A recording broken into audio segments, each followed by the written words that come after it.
Ito yung parang family resort nila ni classmate Gloria Alcantara Soriano.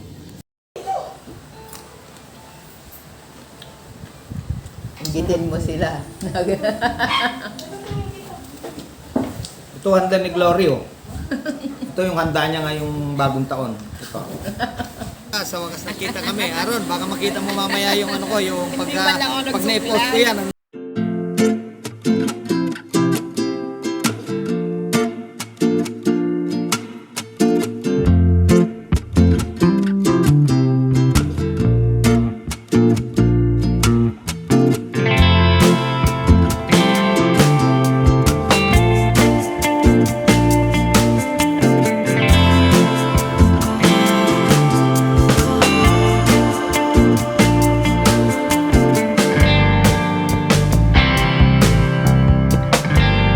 Gusto kong bumati ng Happy New Year sa ating lahat.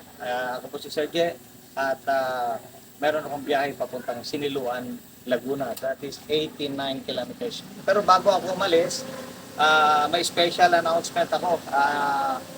Una, magpapasalamat ako kay Police Staff Sergeant Kenneth Villahermosa ng Binyang, Laguna dahil siya nag-sponsor ng gusto niyang isuot kong t-shirt. Ito. Nakalagay pa dyan na best coach. Kaya ito, lubos ako nagpapasalamat sa kanya. At pangalawa, yung pagkapanalo niya as coach ng interbarangay ng Binyang. Barangay Kanlalay nag-champion back-to-back dahil kay Sir, Police Staff Sergeant Kenneth Villahermosa. Kaya wala na akong masabi kay Sir. Maraming salamat at sana marami ka pang matulungan mga ibang nangangailangan dahil sa kabaitan mo bilang pulis ng Binyang, Laguna. Ganun na rin, batiin ko na rin, shout out ko na rin si Reden Valdez yata yung yung di ko familiar kung Valdez nga apelyido ni friend Reden, yung deputy ng Binyang, at saka si na rin si Chief Ron Gavilla ng Binyang at sa lahat ng mga kapulisan ng Binyang, Laguna. Halina't samahan niyo ako at bibiyahin ako papuntang Siniluan, Laguna. Let's go!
Napanood nyo yung huling vlog, yun yung paghatid namin sa client na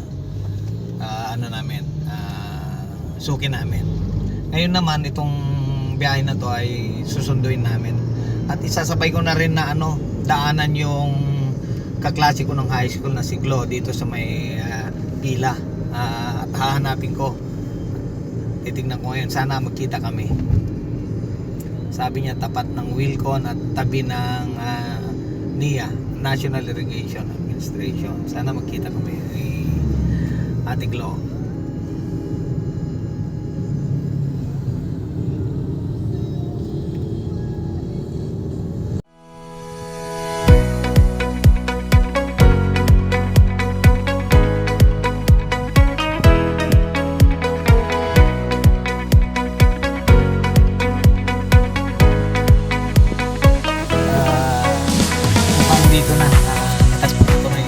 Nakatira yung kaklasiko sa La Union, si Gloria, formerly Alcantara, ngayon Soriano, dito sa dito sa Pila, Laguna. In-sketch lang niya yung in-sketch lang niya yung lugar. Ngayon nahanap ko siya. Ito na ngayon. Yung mahal na mahal kong mahal na mahal kong kaklase, kaklase, mahal na mahal kong kaklase. Hello po. Hindi mo alam na ako. Napadaan ako. Ito, nag-meet na kami ng Hello po. kaklase ko. Happy New Year po. Yung dalaga mo. Yung dalaga ko. Hindi naman kami. Sa wakas nakita kami. Aaron, baka makita mo mamaya yung ano ko, yung pag na-post ko yan, natagpuan ka na si Glo. Talaga, ang tagal kong dumadaan dito. Ngayon, nag-take chance ako na dumaan lang dahil may kliyente. Hindi naman pasyal ito. Kaya niyayaya kumain sa mga first class na restaurant dito. Kaso, hindi talaga pwede. Next time na lang. Kaya yung mga Bat 7 dito, makikita nyo pag na-post ito. Bahay ni Glo, parang palasyo, kaya lang nire-renovate na lang yan. Okay. Hindi doon tayo mag-get. Hindi may oras pa, Ria? Doon tayo. Inggitin mo sila. Ito handa ni Glorio. Ito yung handa niya ngayong bagong taon. Ito. Tuyo. Panoorin mo yan pag natapos kasama kayo. Ano natin pati yung resort. Okay, yung pagbisita ko sa kaklase ko na si Glo at in-entertain ako sa bahay niya, then it so happen na meron pala silang resort. At halina't tignan natin.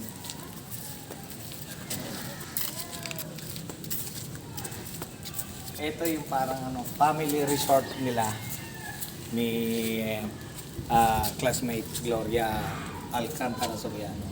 Kaya yung mga gustong pumunta rito dito sa part ng Bae, kung Pila. Nalilito ako doon sa bayan na Bae at saka yung Pila. Dito sa Pila, Laguna. I-post ko na lang for more information yung price nila ng per day or overnight. At saka yung tip nito, hindi ko pa actually na itatanong dahil busy sila. Andito sila sa loob. At least nasabi ko sa inyo na dito sa part ng Pila, Laguna, napakaganda pang family resort talaga. Kumbaga may family of 5, 3 kids, husband and wife. Pwede, at dito na rin pinakaalam na siya. Parang receiving area. Ito, napakaganda, kumbaga cozy siya. Hindi siya kalakihan, pero sabi ko sa inyo, maganda itong napakalinis, napakaliwalas at ang ganda ng mga color combination nila. Check lang natin kung bukas itong room. Ito yung pinaka room nila. Yan, may TV. Elizabeth and Kate are late for work. For so they're family lang driving talaga above ito. the speed limit. Which of them is in So, greater danger?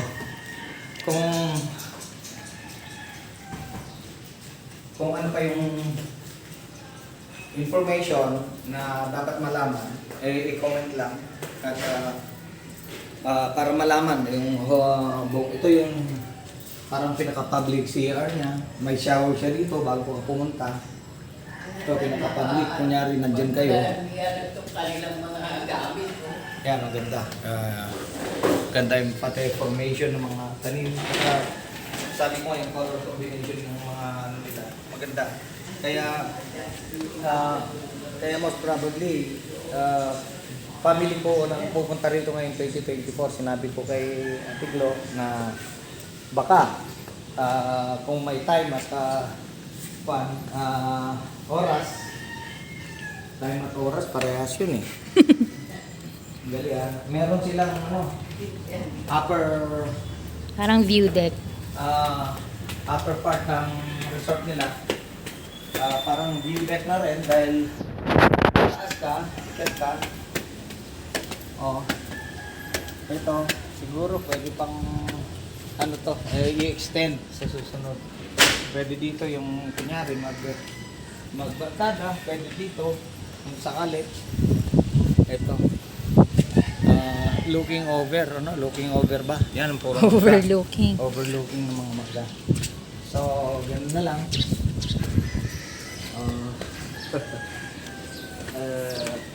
Till my next video. At saka yung sinabi ko kanina, kung any information pa na dapat malaman, i-comment. Then magbibigay ako ng sagutan dahil hindi ko pa nakakausap ng gusto yung anak ni Ate Glo kung ano yung mga ano rito, yung mga dapat bayaran, dapat gawin dito, bawal at hindi. Ipopost ko na lang. Dito tayo. Nakuha pa na. Ay, sa loob? Ah, Doon sa banyo? hindi na. Dito yun. Ito pala, oh. Adam knows that Dito na mahirap tanggalin yung ano ko. he opens one door and jumps inside a moment before Wow, the ceiling lamig. crashes down. Luckily, it's a safe room. Which one is it? The fourth one. Fourth one. Ganda. The wires don't touch the water on the floor, and there's some space left between them and the ground. It means it's safe to crawl. Wow. Adam makes it to the next room and finds a note with a task on it. Nasaan si A Papa? coin is put into an empty bottle, which is then plugged with a cord. How can you remove the coin? Nagbablog sila. Adam doesn't need much time to get the coin out. What does he do?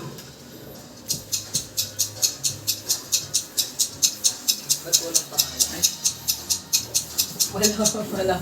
Adam pushes Mas the wala daw. coin into No, the well, wala daw bottle and pangalan. shakes the coin out. Wala. His next task is to figure out who a criminal is. An elderly lady was walking in the park when a stranger grabbed her bag and hurried away. The woman told the police the man was wearing a coat, a hat, and a pair of glasses. Sige, go. Also had a mustache. The police officers ran in the direction the lady Anong showed. street? Anong street? Ang barangay. Puro 3 Villalon sa subdivision. Santa Clara Sur, Pila lang. Puro 3 Villalon sa subdivision. Ano yung mga... Tapat lang Ikaw ng na magsabi. tipo. Ikaw na magsabi para hindi ako. Yun ba? Saan ba? Yung address nga pala nito, sasabihin ni Ate. Ano? Purok 3. Ito ay Las Casita Mini Resort.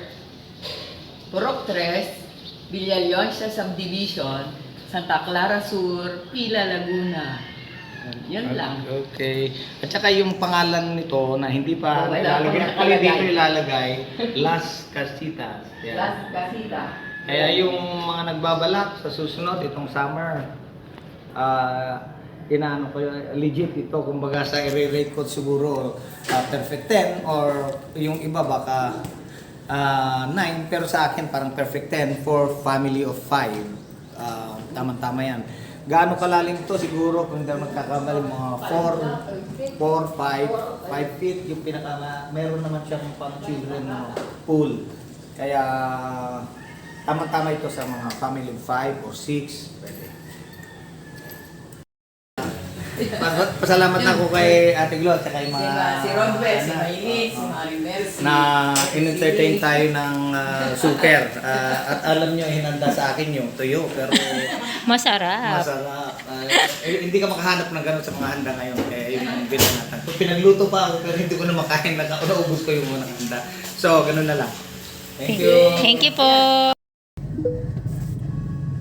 Na bitin yung ano namin, yung chikahan namin nung kaklase ko. Pero naging fruitful din yung naging ano namin, naging banding namin doon, pati yung mga kamag-anak niya, mga anak niya. At yung pag-introduce sa akin doon sa ano, doon sa resort nila, ano ako doon, sabi ko nga kanina, rate number 10 kasi safe yung lugar. Pag nandun na kayo sa loob, talagang legit yun. Kumbaga sa ano, perfect score ko doon is 10. Kasi kahit na may mga anak kayo, may mga apo, pwede doon. Napaka-cozy siya. Ang ganda, malinis. At saka yung CR nila kanina, kinunan ko, hindi na ako nakakapag ano dahil may mga bata doon kanina na natutulog. Hindi ko na i-demo doon mismo sa CR nila. Talagang super linis at super ganda ng CR nila. Kaya yun nga, tuloy kami ngayon, medyo na-delay dahil nga isinabay namin nga lang yung pagbisita namin doon sa klase ko dito sa lakad namin na to. Yung banggit ko kanina, binanggit ko na pagsundo namin dun sa kliyente namin na hinatid namin noong December 23 yata yun sa Siniluan. Kaya ito, on the way kami at present nandito pa lang kami sa Santa Cruz, Laguna.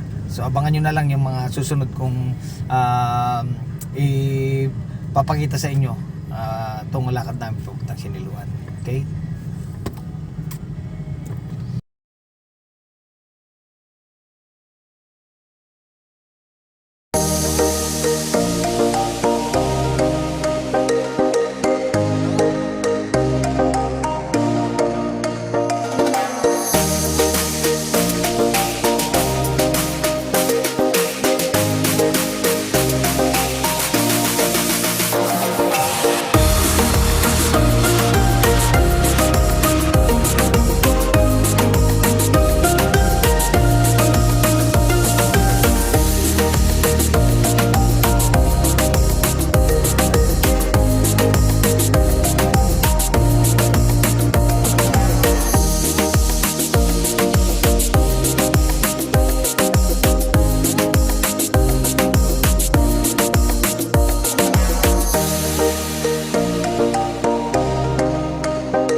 Pabalik na tayo at nandito na ako ngayon sa SLEX. Medyo may build up. Time check tayo ay 4 PM. Medyo nagkakaano rito, nagkakasingitan dito sa entry ng toll gate.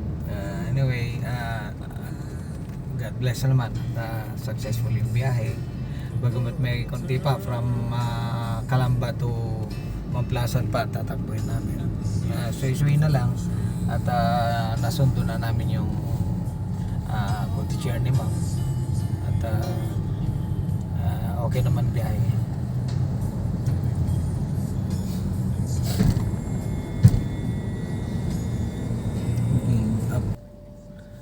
Okay, mga kabagis, ito touchdown na kami 4:35. Salamat naman at naging successful at maayos yung biyahe ko at ito nakarating kami safe and sound. Ngayon, shout out ako sa mga subscribers ko, yung madalas mag-watch sa mga vlogs ko at lalo na yung mga bagong subscriber ngayon. Sana wag kayong makalimot na tulungan ako ma-reach ko yung 4,000 views. Actually yung subscribers ko okay na, kaya ito nagpapasalamat ako. Sana wag niyo kalimutan mag-like, share, and subscribe kay Serge. At saka yung notification bell na rin, importante yun para naman matulungan nyo ako, yung mga minamahal kong new and old subscribers. So Happy New Year. Maraming salamat sa inyo, sa Induga Boss, sa mga taga Bicol, sa inyong lahat, sa mga Tagalog, kada kayo amin sa Ilocano, kamong tanan sa Bisaya. Happy New Year. Parang addendum, yung may gusto kung sakaling may gusto kayong content na pwede kong i-vlog na para makita nyo, i-request nyo lang o i-comment lang down below para gawin ko kung ano yung gusto nyong vlog ko. At yun ay gagawin ko kung sakaling i-request kahit nino man na subscriber ko. Okay? Thank you. Hi!